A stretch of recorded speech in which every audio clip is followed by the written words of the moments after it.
Yo, it's your man Jam C. What up, everybody? I'm back. It's your girl, Sha Money. It's your boy, Lou Bim. The infamous Lordship is back. Yo, what up, everybody? We are continuing our installments on the Marriage Chronicles and Relationship series. We've been getting fantastic feedback. We're fortunate enough to have guests in the studio. You'll learn a little bit more about them momentarily. But let's circle the table, fellas. How's your week been? Let's talk to our guests, see how their week has been. Anything interesting happen? Yes, I found $10. So that worked me. Bro, you are stealing because you found $1 a couple of weeks ago. I found $1 by my house and I found $10 by my job. So Okay, kind of rich as it is. Was that dollar in somebody else's pocket?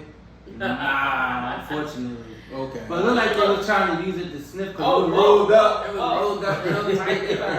Trying to sniff some You milk or might something. want to clean that. Your luck is on the upswing. Your Yeah, I luck. bought a money tree. You know those little plants that you can get from Oh, my... nice. That's a good idea. Yo, this shit is fucking bringing this shit in, bro. Everybody go out and get a money Money tree. tree. What about you, JMC? My week has been good. I'm carless, but it's been good. Yeah, JMC about to be on public transportation, people. Listen, my week was fantastic, but last week was fantastic. I am still trying to recover from H-Town. They owe me nothing. I left all my money there. I left all my morals there, and I'm really trying to come back and get myself together. Be with you guys. How about you guys? How about y'all? How y'all feeling? I'm feeling good. You feeling good? Anything interesting happening? My week was good. It was great, long, and hot though. Well, you working? What was going on with you? Well, I'm trying to lose a few pounds. You was working out? No, I just put a little shirt on, a little sweatshirt. Well, you know that's not exactly how it works, but okay. You So walk? What do you do? You walk? You No, cardio? I do enough work, manual So labor. wait, you wearing the shirt while you're working? Yes. Oh, that's like working out though. Okay, I stand corrected. I thought you was just wearing It it. sounds like you got the same problem I got. I lose it, but somehow I find them all. What about you? How was your week? It was good. I recently resigned from a job that I've been at for 15 years and 8 months. So Friday was my last day. So for the last 2 weeks, I've been preparing to leave. Oh, was that hard for you?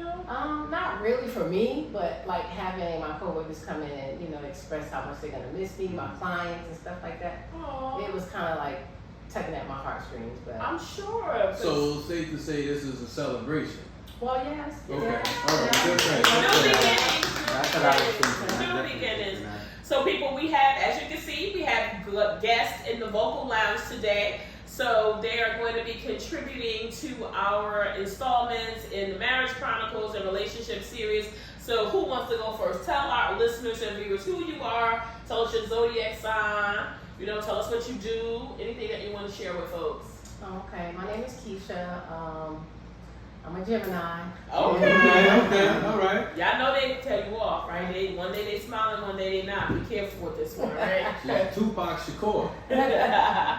I'm recently resigned from Patterson Counseling Center. I am a ex-drug and alcohol counselor. Now I'll be director and training at a special needs program for kids. Oh, that's upgrade! nice. Congratulations from the And you school. said director? Yes. Okay, so Nice. means that means she got an What do you office. do first? You know how we do. As soon as they say you got a job, they be like, "You get me in?" They got no And qualifications. then get fired 2 days later. What about you? What's your name? My name is Vee, and I'm the exterminator, owner, and operator of Race and Receive Exterminator. Okay. All right. How long you been doing that? I have been in the industry for 10 plus years, or like 12. That's not something a lot of black women do, right? Do you know a lot of black women that do that? It's a few women in the business, but it Are they can- black? No. Okay, that's okay. Not- So not- kudos to you. Yeah. I mean, it came as a need for a job, and it turned into business. All right. So you was a CEO. Yes. Okay, so we'll just bring So you it need back. to say that loud for people Like, that people you don't hear that gotta because be that's proud something of to be proud of. That's Well, Absolutely. I am proud of it, but I don't like to make a lot of noise when it comes to stuff like that. But you should. That could be motivating and encouraging somebody else, and that's a lot of hard work. It is. Being an entrepreneur, I don't take That that in lightly. itself. That in I don't itself. take that lightly. First of all, being exterminated. Right. Did you have chase rats? Yes. Yeah. God bless you. I cut the line right. Rats, I'm out. Yeah, that's an amazing thing. You might be encouraging the next future CEO of an extermination. What is the name of your business? I didn't hear you. Grace and Mercy Exterminating. And how can they find you? We're on Google. You can find us on Instagram and Facebook. Okay. Under Grace Mercy Exterminating. All right now. So listen, I ain't trying to put nobody out there, but if you see something, you leave your cake on the counter at night, and you come back and it's some little crumbs, you might have a problem. You may want to call Grace and Mercy Extermination. You know, just come in there and have them check out the surrounding. No, they ain't gonna put your business out here. They ain't gonna come back and tell the squad that y'all have roaches or termites. But handle your business. But honestly, during these times of the summer, a lot of stuff come out. I know I had to get my place exterminated because we get field mice where I live at. So you have to get that stuff cleaned and checked and put little boxes out there. So listen, take care of your business, all right? Call Grace and Mercy up. But we are very lucky to have Vee and Lakesia here with us to continue the conversation. And I think it's only apparent that we address the obvious. The squad invited a same-sex couple because that is life, that is real life. And here we embrace all relationships. So we thought it would be a great experience to have them come in, tell us how they met each other, how you keep your relationship vibrant, what have been some of the ups and downs that a same-sex couple has experienced. And so I will yield to you guys. Who wants to tell us how you guys met? Oh, they smiling. They smiling. Oh, okay. We're going to do a mental spin the bottle. Vee, you going to go first, man. Oh, they smiling. Everybody want to know. And you know what's funny about that type of question? Because I remember when I was married, like, how did y'all meet? My story was always different from my wife's story. It was always different. I'd be like, oh, she see me walking by with some skinny jeans. Like, so shit just total left field. She's like, no, that's not. Right, no, that didn't happen. In the library. So when you said, how did I meet? Both of them started smiling, and I was like, all right, yeah. Somebody's story ain't adding up. Exactly. So come on, Vee, tell us how you met. Your version. And then Lakesia, you give us your version. Ironically, we met at Integrity. Very true. So when I met Lakesia, I was in the beginning stages of turning my life around. I was in the program. Okay, good. I got tired of being a knucklehead, got tired of going to jail. You know, I had a kid. So we met at the program. I was a client, she was staff. Okay. So when I saw her, I just thought she was beautiful. You know? And I love how these stories be so sweet. But I'm not crying this week. I'm really not, because I just got my lashes done. So I'm trying not to cry. I mean, I told another friend of mine that was in the program, I said, well, I'm going to take her home with me. I'm a white guy. And here we are 19 years later.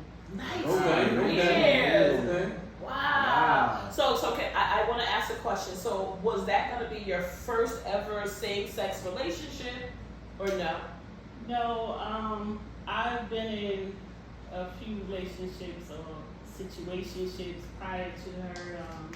10 years off and on with someone, 5 years before her, and this is the end of the road. Okay. So how did you know she was the one? Because remember, you saw her, you liked what you saw. I gather you saw her every day, so you just watched her. Well, how did you know? Okay, this is it. To be honest, I really couldn't tell you to this day. It was a feeling, and You had the butterflies? Keep it real with us. When you I saw can't it, describe it. I honestly can't describe it. When I saw her, it was just like an instant attraction. I thought she was beautiful, and I just pursued her from that moment. And I really can't describe what it was about her, the feeling, because I didn't really know. Really? So how about you? What is that? How you remember it 19 years ago? Yeah, kind of sort of. I think the first time I saw her, she was actually bringing her in. And you know, when you first come into the program, they take you to the medical department to be assessed first. So I know because I came through the program, so I know what the process was. So when they went up the stairs, my office was right there, like I could see the whole corner. So when they pulled up, I was sitting there, I was like, so when she got out of the van, I stood up because I needed to see. I was like, oh. So, and now we was looking at each other. Really? Yeah.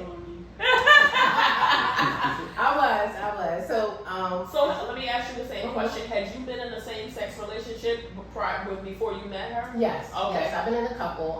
One was like, the longest was like 5 to 6 years. Okay. I've also been married to a man at some point for 5 years. Okay. So, when I saw her, I just was like, so I stood up and I leaned over the desk because I needed to get a clearer view. I And love was it. like, okay, all right. So Politely as she's coming stalking. up the stairs, our eyes meet each other. So I sit down and I was just like, okay, I wonder who's that? So I started asking around, who's that? Who's that? Who's that? And I started hanging out in D house because my best friend worked up there also. So I had to go to Flies when I would go upstairs. I would purposely, make myself visible for her. Or a conversation about something that really meant nothing, but okay. Just to have that Yeah. interaction. So who made the first move? I did. Well, I could tell you right now, just listening to this story, y'all was playing games. Cause y'all both you look at her eyes and I think she like me. It's like, I think I'm gonna say something to see if she like me. So you say something, she probably was like playing dumb down just on purpose, just to see. Exactly. I'm gonna say something to see what she say. So once Y'all y'all playing went out, around. so when y'all went on y'all first date, did you guys have things in common? Because I heard you say that you were married. So did you have children? No, I have no children. Okay. Do you have children? Yes, I had a 12-year-old son at the time. So how was that? Like when did you start know that you wanted to introduce your child to somebody that you was interested in? Well, I thought she was perfect at the time because she was working for the POD program that was a part of the Integrity's program. And my son was having some behavioral problems. So I said, okay, maybe she can help me with this, give me Okay. some, advice on what to do. Nice. So there was some synergies there. Mm. And how did you feel about taking on that relationship with the child at the I time? was okay with it. I actually encouraged that. Her mom was taking care of him at the time, so I encouraged that she bring him to the program just so he can understand that he didn't want to get in trouble. At that age, start getting in trouble. So when he would come to visit, I would take him off, just me and him, and we would talk about things, Nice. Our relationship began at that point. Nice. Now, how was the family receptive to the relationship? Did you guys ever encounter any biases? Because I think that's a logical thing to try to understand. Was there ever anyone, a friend or a family member that might have said, "Hey, I don't think this is a good idea for you to do, Lakesia"? No. How about you? Well, here's the thing with me. When I came out, because I was with my son's father for 3 years, that ended when my son was 3 years old. I probably dated a couple of guys after that. I love the eye roll. And when I was introduced to some people, some friends that were in the lifestyle. I had a cousin that was in the lifestyle, and when I decided to come out, I didn't tell nobody. I told one person, the young lady that I was living with, whom is my sister, my older sister. And after that, it was on. I didn't care. I didn't tell my mother. I didn't tell anyone. They just saw it. So there was never a conversation where you said, "Hey, I'm changing my life," or and it was accepting of it. My mom always been, she always accepted me for who I am. She still reminds me of the word as to how she, interprets it or whatever, but I've never had any issues with my family as far as me being gay. Really? I give kudos to the family. Everybody doesn't have that experience, right? And so you feel like you've always had the support of your family and friends as well about your lifestyle choices. Yeah. When I was younger, my mom used to tell me about a cousin that I had that was gay and how some of the family didn't approve of him. He was flamboyant, but my mom used to always say, and as I got older, I used to look back on her telling me the story. So I thought of that she would tell me that because she knew I like women, that I was attracted to women. So she would always tell me, it doesn't matter what you choose to do in your room. It just doesn't matter. I'll love you regardless, just like your cousin. She never said, I know that you're gay, but she would always remind me that it didn't matter. Oh, that's awesome. That's great. That makes a big difference in your relationship when you have. I know just being in a heterosexual relationship, I didn't have the support of like my mom. Someone that I had chose to be in a relationship with, my mom was not in support of it. It eventually became the father of my child, but my mother was not in support of it at all, and it made it really hard for me because I wanted her to like this person as much as I liked. I mean, she was ultimately right? She always, moms always are. I tell you. But at that time, I kept trying to convince her, like, oh, you like, he's this, like, see, look what he did for me, and she just was never on board. So I know that can be tough if you do not have the support of your family and friends, but it sounds like you guys did. So, like, did that help your relationship over time? Like, you know, if you ever hit a rocky patch, did that ever help you guys out? You know, you had support of your family and friends. Well, I think it does, because like my family, like she's closer to some of my family members than I am. Like my little sister communicates with her more than she do with me. You know, like, so everyone has always been accepting of her. Nice. That's good. That's a blessing. Great. That's great. So, like, let's talk us about, like, you know, at what point did your relationship become more permanent? Like, because you guys said you've been together for 19 years. So you start dating, and then let's take us through, like, what it was. Like, when did you guys, like, move in together or start taking it to the next level? Oh, more smiles. More smiles. So for me, well, for us, I came home from the program in 2004. Mm-hmm. 2004, June of 2004. So wait, the people in the program didn't know, right? No. So it was like a secret. I feel like I gotta whisper that. Well, at the end, they knew. Oh, okay. They kind of try to keep us away from each other in an effort for her to be able to go home and for me to keep my job. Right, okay. But they did find out because she told the director that she was into me and she was taking me home. The director was my friend, so her best friend. Yeah. Oh, okay. So I needed her to be clear. Which it worked in your favor in a sense because I guess they were looking at it in the sense of fraternizing. Yes. You know what I'm saying? So, and by fraternizing, and I'm assuming that they were more concerned about her not coming back to a situation like this, and you could have been a hurdle or a setback for her. You know, it's like when they say in 12-step programs, like they call it the 13th step, meaning that you're in a relationship with someone. Yeah. Oh, and you shouldn't be, that they frown upon relationships when you're in recovery like that. And that's in the beginning. In the beginning, yes. So why? Because they feel like you're not prepared. You're not stable. You're not strong enough emotionally for a relationship. So the recovery should come first, and then once you kind of get a grip on that, then you should explore that. So let me ask you guys a question. I know because you never really clearly answered it. How did you know this is the person you want to be with? Like, let's say, okay, because you guys dated, of course. At what point did you say, I want this to be my wife? Because sometimes you don't totally know a person until you get to know them. And I guess, like with women, you guys are emotional, so I'm sure the conversation had to be. Why women always emotional? Well, I'm just saying because men are not emotional like women. So that's you not true. No, we're not. We're not. We show emotion, but we're not emotional as a woman. We're not. We're just not. I don't know if we think more logically. And are that's you fucking kidding me?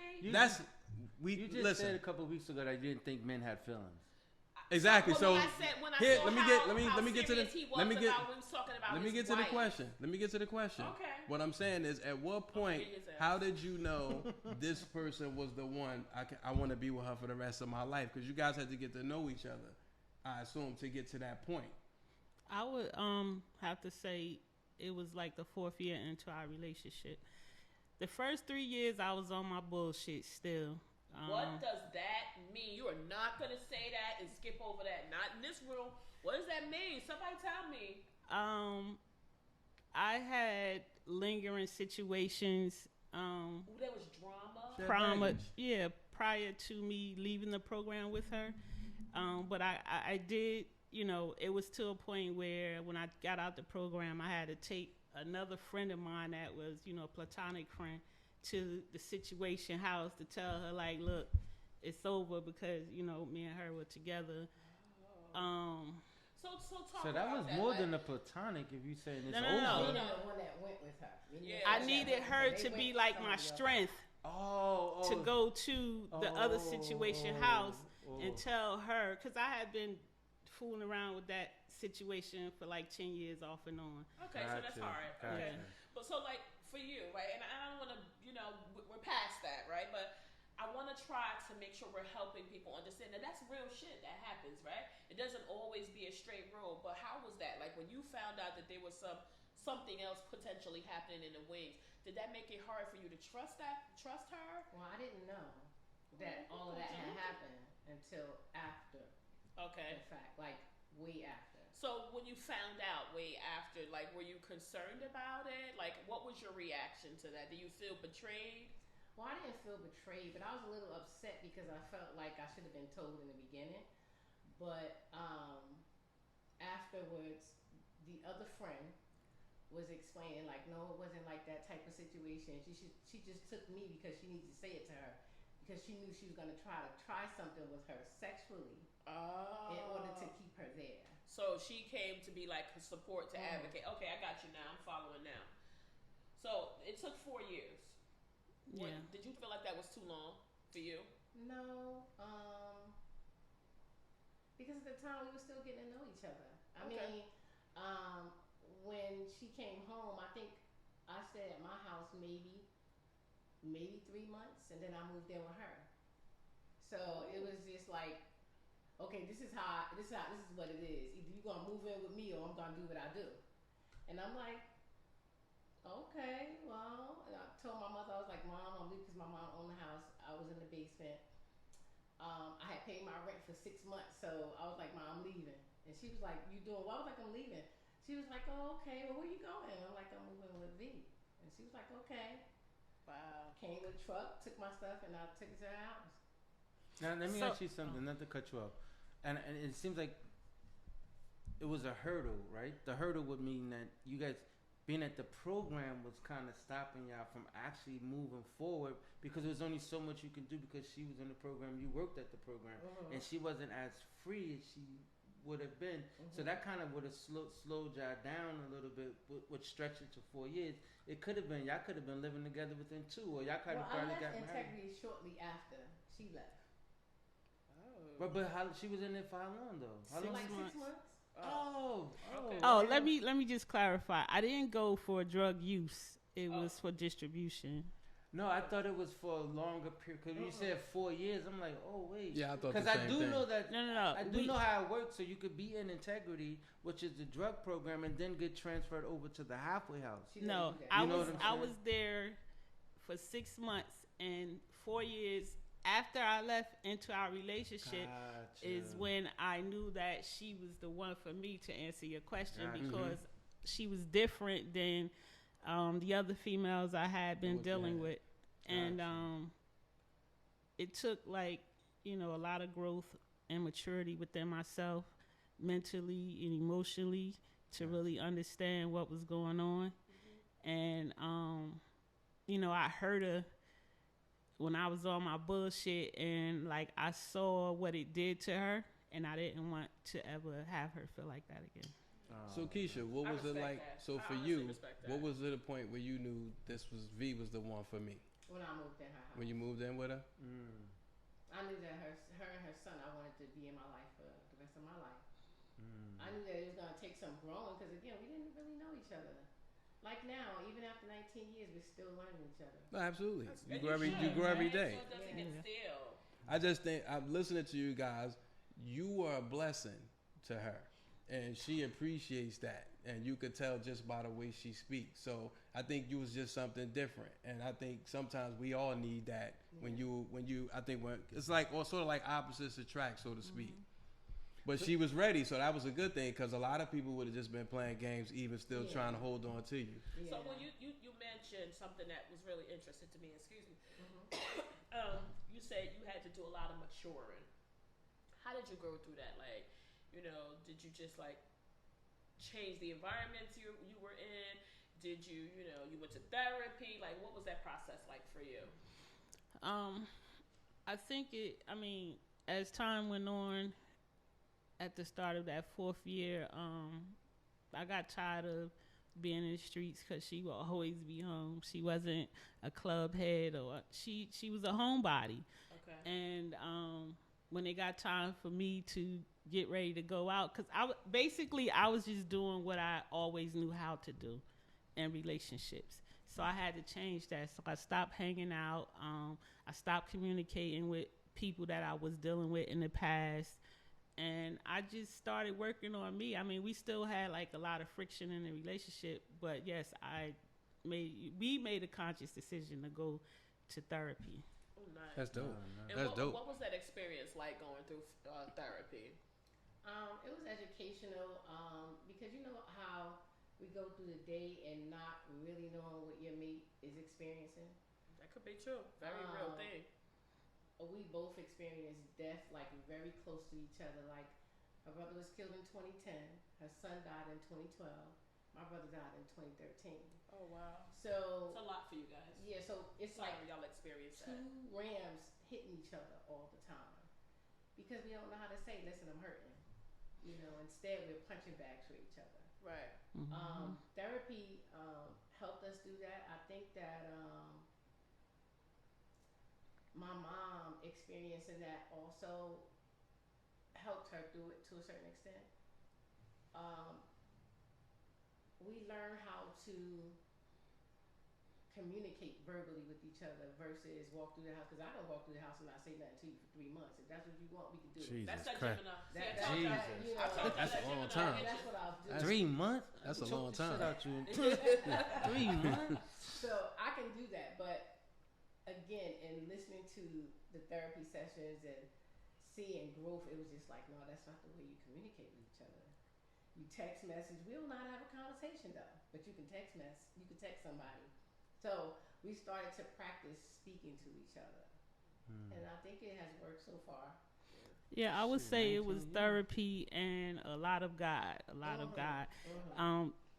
To piggyback on what Jamil said about her being a blessing, I can remember, like, when my brother died, I was in shambles. And then when my son died, it was just like, okay, what the fuck ever. So I could remember going to church one Sunday. When he died, I just literally fell in the church. I just got up out the bed. I didn't sleep all night. And I walked to the church, and I just went in there, and I just sat. And I cried. So after going to church, like a few weeks after that, I can remember my pastor doing an altar call. And he was like, I don't know who needs to hear this, but God wants me to tell you to not give up on that relationship, because I had told her that I didn't want to be in a relationship anymore. Did you feel like you just couldn't do it? You just had too much on you? You just didn't care. I'm getting emotional, but all right, but listen, I want to be respectful. We don't have to talk about no, it's all right. those things. I was hurting so bad from my son's death. I didn't want to be responsible for anybody else's feelings. I couldn't handle it because I just wanted to be left alone. I didn't want to be responsible for anything. I just That's heavy. wanted to be left alone. And when he did the altar call, he was like, God is telling me to tell you not to give up on that relationship because you're going to need that person. Wow. He said that? Yes. And what happened was that I fell into a dark place after my son passed. And, for 2 years, I stopped running my business. Wow. You just didn't have it in you? I wasn't working. I wasn't doing anything. I was just being just here. And you never left? So she was doing everything by herself for the next 4 years because I just couldn't function the way I needed to run my business. I had ended up getting a job driving a transportation van around 2015. So it was in 2016 when, the funk started to wear off and we started going to therapy. And therapy helped a lot because from the time we got together, when we went to therapy, it was the first time that I really saw her cry. Real tears, and I was like, wow, she's really she's feeling something. It's because she loves you and how she feels. But how was that? And that's tough to see somebody you love go through that. I appreciate your transparency, but this is honestly why we have these conversations because, and we were talking a lot about this before we started taping, is that when you start relationships, nobody ever tells you about shit like that can happen. That's real life, right? Yeah. You can't script that. You can't make that up. You can't plan for that, right? These are real things that happen. Losing a child, losing a brother, losing people that you love. This is real life, and no one prepares you for how to do that because they still expect you to be able to live. But when you feel like the walls are closing on you and you don't really have a reason to live, like you don't want, she's saying that she doesn't want to be responsible for anybody else's feelings. So she's completely withdrawn. And these are the things that we need people to understand. These are real things that happen. That's why it's important that you pick the right person. And so that's why I'm going to yield over to Lakesia. What was that like, whatever you're comfortable sharing, to watch someone that you care about and that you've gotten to know so well go through an experience like that? Like, what did that feel like for you? It was very devastating. It was also humbling to a certain extent because there was nothing I can do about it. Wow. I couldn't fix it. You must have felt helpless. Oh yeah, definitely. Because I'm the one that always can make a situation right, whatever it is. You're It a may fixer. take some time. It may take some time, but I'm gonna fix it. So I was in between. I never thought about leaving though. I Really? was very Never crossed hurt. your mind? I couldn't because I know she needed me. And no matter how frustrating it was, no matter how heartbreaking it was, because there was times where things were said to me that would push a regular person out the door. Like, fuck this, I'm not doing this. I'm just not. I just felt as my marriage vows to me mean I have no other option but to make it work. Wow. That's what my marriage vows mean. You take that to me. serious. Yeah, very serious. There is no option. Leaving is not an option. Going to find somebody else to replace you is not an option. So I just have to make it work. So when she wasn't working, I went and got another job to make sure we were okay. You know, even though it took me away much longer throughout the day, I just had to work it out. Right. I had to work it out. I didn't have an option. I think that's the epitome of what love is to me. Whereas though one is lacking in the area and the other one fills it up or lifts them up or just be stable and not using that situation as a whipping tool for that person. Because you could have used that and tore her down even more. Yeah. Or even just walked away from the relationship and that would have really ripped her because you was probably the only foundation that she had at that current time, and she didn't even want that foundation. Yeah, she's you know what I'm saying? She's actually told me that. Right, she didn't even want it. Leave. So kudos to you. Definitely kudos to you. Kudos to you for realizing and recognizing that she was the one for you, and thank God for the pastor.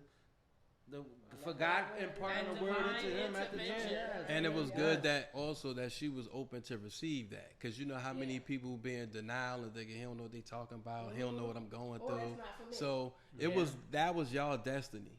That was destined. You just listened to it, which was powerful, because a lot of people don't. Yeah.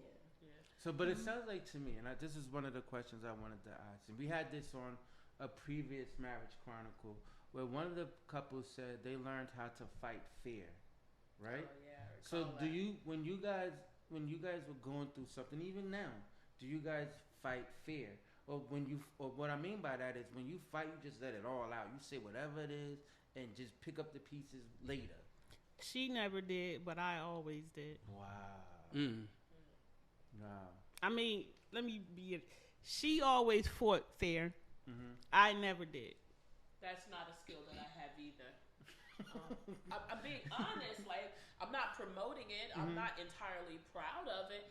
But when I'm thinking of even in a relationship, so that's why it was so profound for me when that was said during the episode. I was like, wow, that's something I need to learn how to do, because even when I have a partner and we are not on the same page, I'm going for blood. And now I thought about it after that session, like, you cannot talk to somebody that you care about that way. Exactly. And then when y'all figure it out, you expect them to forget Right, all of those threats right, and things right, that you said. right, So right. it's a learning process for me. I'm not gonna say I'm gonna always get it right, but it's now something I know I have to be conscious of. I think I've always. And it's just a human thing. Like if you get upset, you pissed. I think I've always fought fair because I think of the psychological implications it has with some people. Because sometimes I have a lot of friends that had other relationships, and when I listen to, like, if it's one of my guys, and I'm listening to the way he talked to his girlfriend that was his girlfriend at the time, and he's speaking reckless, like just to hurt her, and my mindset was like, yo, he really breaking her down. You know what I'm saying? So psychologically, she's never gonna feel here. So I always said to myself, and I had a daughter too. So my thing is, I would never want to do to somebody else's daughter that somebody could potentially do to mine. So regardless of, I always feel like if I love you, I can argue with you without trying to break you down. I agree. You know what I'm saying? Because I feel like I would never want to do that, because again, before we were married, you were somebody else's girlfriend, plus you're somebody else's daughter. So I would never want to talk to you in that way that somebody would do to my child. That's just me, and I guess that was my reason for doing that. You know how they say sticks and stones may break my bones, but words will never hurt me? That's a lie. Yeah, nah, That's you're a right. lie. Absolutely. That's When I a get lie. upset, Because the psychological I get bruise real is worse than the aggressive. physical bruise. Because Yeah, you I can't get very really, aggressive. sometimes you can't heal from a psychological bruise. You can never forget the words that sometimes Not at all. some people say Yeah. some shit. You don't forget that shit. Absolutely, I You know what I'm completely saying? agree with you. And I think, like, when you're in relationships, like, sometimes, especially when you've been in a relationship for a long time, like you guys have, it's hard to, like, you know, remember, like, and not take a person for granted. So, like, are there any things that either one of you, either Vee or Lakesia, like, do for the other person, like, to keep the relationship fresh? Because 19 years is a long time, and you could get comfortable in a relationship and start to take a person for granted. Mm-hmm. Like, are there any things that you guys do that, like, keep it spicy or, you know, anything like that? Keep it PG. No, write it down. Listen, We don't want. You don't gotta go into write the. it down. Y'all don't have to go into the superhero costume. Just like, you know. I mean, like, but let me know where y'all get them from. I might be interested. Are there any things you guys do? Like, I know some people do, like, date nights and stuff like that. It's really popular. Well, I think that we always trying to do something together, because for me, I never get enough time with her, and that's where our argument comes in at. Why? Like, is she, 'cause she's working and Yes. you own up this? So that's the at this point in our marriage, that is the basis of our arguments, is that I don't get enough time with her, and I get really angry about it. I don't fight unfair, though. I've learned not to do that, because going back to that, I don't ever remember a time where she has said something that has, like, hurt me to my core or scarred me You are a during sweet an person. argument. Yes. I need But training I've from you, always huh? spewed vitriol to her. But in my mind, it was just me being honest of how I was feeling at the moment. That's how I thought, but I don't do that anymore. But yeah, right now it's just time, because, you know, I work, like, my schedule I create myself. So Right. I only work the first 2 weeks every month. Boss life. Yeah, right. Yeah. That was a subtle flex, right? Yeah. there. Exactly. That was We a subtle flexed in flex. the vocal lounge, but that was a flex. That was a I don't know flex. what the rest of y'all do, I but work me. So let me 2 ask you weeks out guys, of a month, This nigga. in relation to you guys' relationship. You guys have your same-sex marriage and your African American women. Now, again, I'm ignorant to this, but have you had to deal with any sort of discrimination while going out, while you're dating, whether it be like, I would say New York, because New York is such a big melting pot and you deal with a multitude of races. I can't say if it happens in New Jersey. Only you guys could speak to that. But have you guys ever felt discriminated against or anything of that nature because of your union? Honestly, no, not really, but I'm sure, you know, people don't say anything to you, but they give you looks, or if you sitting at a table, they'll switch it. A lot of people don't understand that whenever you are in the counseling field, you're trained to Yeah, pay absolutely. attention to Body language.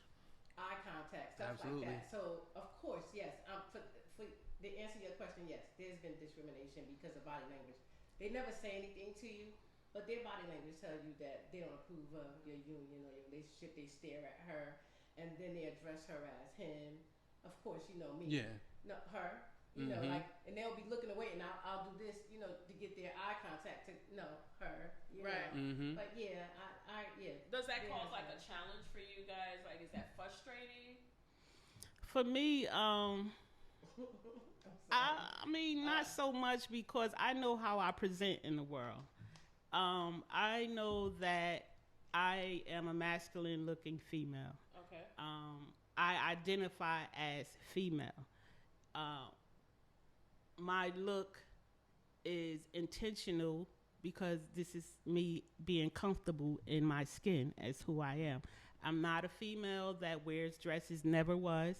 As a kid, as a child, I was forced to wear dresses. I was a tomboy. So the issue for me sometimes is just the public bathroom situation. I didn't think about that. Yeah. See, these are the things that we don't think about. That's why we have to have these conversations. Wow.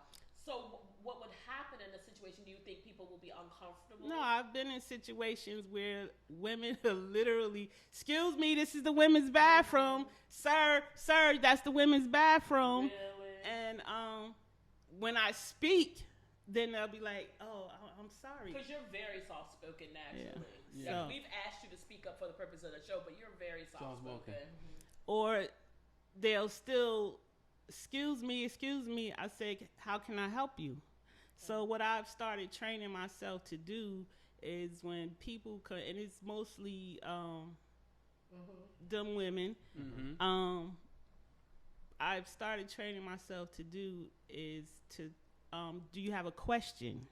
Oh, okay. Don't just assume. If you're not sure, ask me. Right. Okay. Now, I'm Ask the okay question. with answering it. I like that. Right. Yeah. That's a good way to disarm So them. like absolutely. right. Very good way to disarm them. Yeah. So so I want to just take a pause there. So for our listeners and our viewers, if you are not sure about someone's orientation, not that you need to know, but if you're in a situation like Vee is explaining in a bathroom or something like that, don't assume. Excuse me. Ask the question. I think, again, as Vee is saying, she's comfortable with it, and maybe other women are too, or men. So ask a question. Doesn't hurt to ask a question respectfully. Thank you for sharing that with us and helping educate us on that. But one of the things that I was asking before, I want to go back and give Lakesia a chance to answer, is like, do you do anything to keep it spicy? After 19 years, I know that you guys are still working out your schedules and things like that, but are there little things that you do, like get flowers or, send pics? No. She's not a flower person. Oh, you don't like flowers? She's not a flower person. Maybe like a little fitted or something? No, I'll just hump on her butt. Oh, okay, that's a good hump. She like it. She want it raw. She like. Look at her. She blushing. Oh, She you blushing. like to be humped. Now we know. Okay. Go ahead and Listen, hump. I'm a good hump. I'm on that leg, poke it out, whatever works. See, there's synergies right there, right? That's fantastic. Shit, I can't believe this nigga Just said that, right? Yeah. They're gonna have a conversation. She's like, baby, we talked about what we were going to say. We said we wasn't gonna talk about that. But that seems very cute, very But fun. that's the stuff that fun everybody thing. does in their relationships, right? So especially like I know for me, like after we've had a tough time, I will try to poke it out a little bit, be like, pull the cover a little. You know the crazy thing is when she started talking about time, I thought the opposite, because I always think when you own your own business, you're the one putting in the most hours. Right. That's what I would have thought. So I would have thought that would have been her. Keisha would have been the right. one having the issue with the time, But when not you're to a big see boss. exactly. I would have So thought. how do you try to work around that? Well, I started to. When she first started telling me, I heard it, but I wasn't listening. That's honest. Yeah. Thank you for And being then honest. here it is again, and here it is again, and here it is again. So what I started to do was figure out how I would be off from one job and the next job at the same time. My counseling job, I was at work at 5:25 in the morning. I leave at 1. Jesus, what? Straight from there, I go to the special needs program and I stayed at 6. So what I would do was I would call my boss on my second job, be like, look, can I work from home today? She'd be like, okay, cool. So then I could call out from the first job to spend the day with her. You know, See? try to maneuver, try to make things happen. You know, That's relationships. I wasn't purposely being disrespectful in that manner. You know, it was just. She was handling the business. Brian you know. did. Yeah. So I mean, again, I heard her, but I wasn't listening. But I'm listening. My job that I have now is from 12 to 8 or 11 to 7. So we'll get some time in there somewhere. Oh, nice. You know. Will you be working on weekends as well? No, it's over for that. I was doing that too when I was working both jobs at the same time. And you did say direct. Because the next step, you'd have had to put on a mercy, a grace and mercy backpack and go out to work with her. Well, she has done that too. Okay, so that goes. See, there you I'll go. call out like, look, I'm not coming in today, and suit up and go help her. That's love. Yeah. That's love. That is fucking love. That's There's love. No way There's no way, yeah, right? I don't know if I'm not even gonna lie. You a better woman than me. I salute you. I be like, what's this job they doing? They got rats. I be right in the truck. I wait for you to get back. I said, call me only when it's termites or mosquitoes involved. Listen, I can help with the invoices. You need me to call an appointment, but dispatch, I can do it. Yeah. No effing way. That is real love right absolutely. there. Right Jesus there. That's Christ. gangster right there. All of So I have one question, and then this is more something that I was interested in personally. So like when you have a same-sex relationship, right? So you're the entrepreneur, but you seem like you've always worked for companies. Like, did you put her on your health benefits? Yes. So what do they ask you anything? Because like when I'm filling out my benefits, I always see that option, but I was always curious to know. It's like, do you have to like provide tell them? documentation? Yeah, for real. Yeah, they want to know. I had to actually submit my marriage certificate to them. Oh, so they really do that. Yeah, the company wanted to see it. Not my job per se. But health. The company that provide the health benefits wanted to see it. Because see, I was always thinking like, because people want to walk a fine line when you're talking about same-sex relationships. I didn't know if you check the box, is that sufficient, or you know, what can they legally ask you? I was never really sure of what can they ask you to provide, but it seems like they ask you for documentation. Yeah, your marriage. Okay. The car insurance too, same thing. They wanted. What you mean? Why you just can't put somebody on your car insurance? Because you can't, but they'll charge you extra money if they find out somebody's living in the house with you with a driver's license. So when you have I heard that. Really? That's, I didn't know that. See, I'm learning. I didn't know they'll that. just throw them on there, even if they're not using your car. I think that's not legal, but they do it. Yeah. Wow. But they charge you more money to. They do. Yeah. They do. Wow. But That's as soon the way as you to say you're Yeah. married, as soon as you say you're married, they want documentation of that because they ask for the sex and all that other stuff. So you're a female, so that's a female. Okay, what documentation? They don't be rude with it. They'll say, do you have documentation of your union? Yeah. Can you send it over to us? And before they add her. Yeah. Wow, I didn't So know it's just that. not checking the box as life partner. They want to. They want documentation of it. Awesome. So you guys don't check life partner, you check marriage, right? Yeah. Marriage, Yeah. right? I think we've turned the corner on that now. I think a lot more places are making sure that that's available and they're not putting those old antiquated ones. But this was very enlightening for me. I don't know how you fellas feel. Yeah. So I want to say on behalf of the Go On Vocal Squad to Vee and Lakesia, thank you so much for your honesty. I'm so encouraged by this series that we're doing because each time we're doing this, we're seeing more tips. Every episode we walk away with something, like where I feel like I'm empowered. Like I feel like I'm armed and dangerous to be better. Because I could suck at a relationship. I'm a little bit selfish. Okay, I'm a lot of it, but that's my problem. I'll work it out. But like honestly, I can't thank the folks that have been coming into the studio enough for just like really being honest with us and helping us. Because when we started to do this, I was like, we gotta show people in the greater audience that black love is out there, right? Because we hear so much to the contrary. Oh, black men don't take care of their kids. The mother's on welfare. I don't know these people. And I'm not saying that they don't exist, right? But I think that's the lesser percentage. I think it's more on the upside where people are working, owning their own businesses, getting promoted, being directors, having offices, you know, raising kids, you know, experiencing love, experiencing loss. This is real life shit. And I think that there's not enough focus put on that. It's always the negative. You see one negative thing and then that gets magnified. So I appreciate everybody coming and you guys coming and having this experience with us. But this is the part of the show where we have to tell somebody to get their shit together. And when I tell you this past week, I got a laundry list, but I'm going to hold my mule, as the old folks say. Who's going first? Let me chop it up. You want it? Let me chop it up real quick. Make it quick, people. All right, I'll make it quick. My Get Your Shit Together is going out to, actually, I'm going to shout out to Dr. Rashad Ritchie, and T.O. Terrell Owens. Dr. Rashad did the video on his news platform. He highlighted something that we should all be aware of that's going on in some of our communities. Terrell Owens, I don't know if you guys know who Terrell Owens is, right? But yeah, for those who might not know, T.O. is a Hall of Fame football player. He used to play for the 49ers. Then he went to the Dallas Cowboys, went to the Philadelphia Eagles. All right. T.O. was going to get his mail. So he was driving in his car. He was going to get his mail. Some white lady sees him driving. She starts cursing at him. She accuses him of driving fast, which he says he wasn't. So he jumps out the car because she starts calling him all kinds of names. So he's like, I'm going to call the police. Well, call the police. I'm just going to get my mail. Long story short, the cops come, they talking to him. The lady starts lying, saying how he was doing all this erratic driving and running the stop sign. Somebody else comes out in his defense later on and starts talking while the police officer then was like, one, there's no stop sign there. Two, he was not speeding.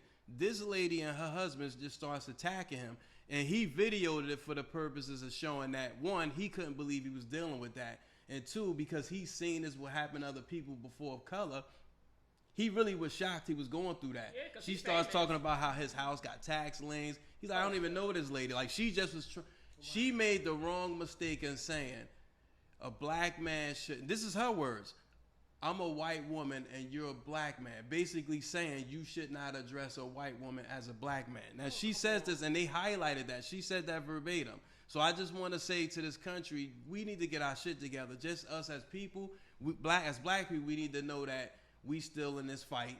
So we need to stick together. It's far from over. Exactly. But that lady, she need to get her shit together. And I like to thank the news guy, Dr. Rashad, for putting that up on his platform. Oh, just imagine if he wasn't T.O. Just that's exactly what they said. You'd have been That's done. Exactly what they said. All right, Lou, hit us with yours. All right, my Get Your Shit Together goes out to our president who's fallen asleep at the wheel. For some reason, for some reason, he wants to pass this $37 billion bill called Safer American Plan, right? So he's going to use $13 billion to hire 100,000 new police officers within the next 5 years. Great. As if that is going to help situations like that. Is that going to more police is not going to help? It's not the answer. To me, I kind of feel like you got more police officers now. There's more black people dying at the hands of more police officers. You understand? Mm-hmm. So then they use another $3 billion of that for backlog, just to catch up on the backlog through the COVID era. So using $3 billion to catch up. It's crazy. Look all this money, and then another 15 for accelerated justice system reform, mental health, substance abuse disorder services, crisis response, violence center. They're gonna use all that. They're gonna use $15 billion for that. But my thing is, why we spend all this money, $37 billion, to try to make the policing better when we don't need more cops? We just need qualified cops. Okay, you were in my mind. Get out my head, because I'm like, we need good cops. We need qualified cops, not more cops. And how about better programs? So Joe Biden, wake up, get your shit together. Right, $37 billion ain't worth it. All right, Lakesia, you have one you want to share with us? Maybe something personal. Okay, so someone I work with has control issues and just get your shit together. Like, I mean, made it so easy for me to be like, all right, y'all, I'll see y'all later. It's been real. Gotta go. Yeah, because I can't tolerate that. Listen, you don't have to control nobody. Control your damn self and get your shit together. Get your shit together. All right, V, you got one. Okay, so mine is gonna go out to the victims of trauma, childhood trauma. If you're a young adult, if you're an older adult, I'm gonna need you guys to get your shit together because therapy helps. Works. Yes. Therapy works, and you need to get some therapy. You need to get honest in therapy, and you need to leave that shit in therapy. Okay, and that's all I got to say about that. Get your shit together. Get your shit together. I'm in therapy now. Trust me, she's so right. It works. It works. Got to hold the lens up. So I got two. One, I didn't have this experience, so I'm repeating this secondhand. So y'all know I was on hiatus. We went on Houston. We flew on Spirit. Baby, was that an experience? It won't happen again. God bless you. Spirit is the worst. So listen, but I have to fly Spirit this week because I'm sending my daughter back to school. But it'll never happen again. But no, not long distance. A short distance Spirit is quick, fine. Right? So one of the girls that was flying with us, I don't know how she got this seat up in the front. So now I'm walking by and I'm looking at her. She won't make eye contact with me, but we're traveling together. I'm like, oh, you're in business class. Must be nice. So it's only 2 seats, nice leather. She got all this space. Well, honey, did she not get an experience?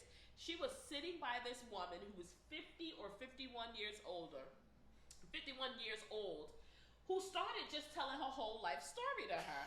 She said this woman told her she was a virgin. She had never been with a male or a female before.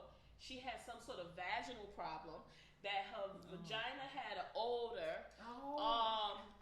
She couldn't walk. She couldn't bathe. All of this stuff.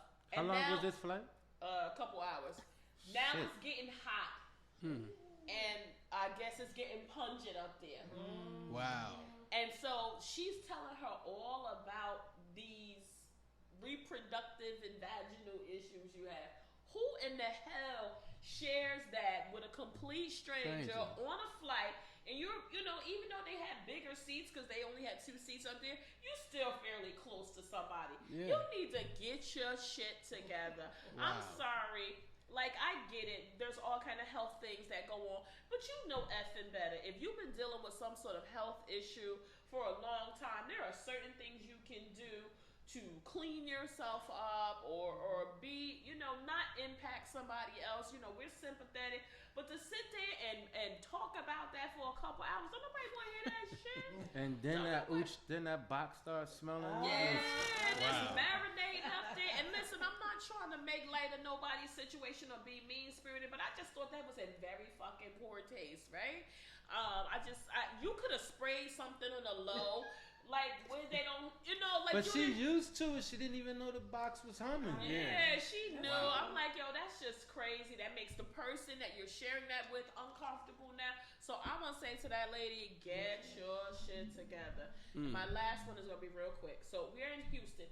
It is almost 100 degrees or at least 101 every effing day, right? When we went out one night, there was a man out. This is a grown-ass man. He had a black and white long-sleeve shirt on, and he had on patent leather pants and J's in 100-degree weather. Nigga, I know your balls was sweaty as hell. They used to that. He was a thin dude, too. I'm like, used to that. I know there had to be something else in his closet he had to wear.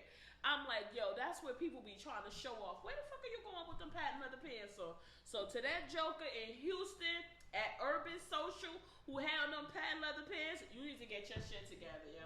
Yo, again, this is our segment number 3, episode number 3 in our Marriage and Relationship Chronicles series. Jam, tell them where they can hit us up. They want to check us out. You got to check us out on goingvocal@gmail.com. That's GOINVOCAL@gmail.com. Also, if you want to lock in on previous shows, you can hit us on www.podpage.com/going-vocal. Ooh, boy, that nice shit with down. it. I'm nice with it. The fan favorite is nice with it. Nice with it. Well, you ain't getting paid no more. Your contract's over. I know. Already I got Bob. I got to talk to you. Yeah. So guys, don't forget all of our episodes are available. So if you miss a week, don't fret. You can go back and check it out. And with that being said, people stay safe. More love, less hate. Peace. We out. Peace.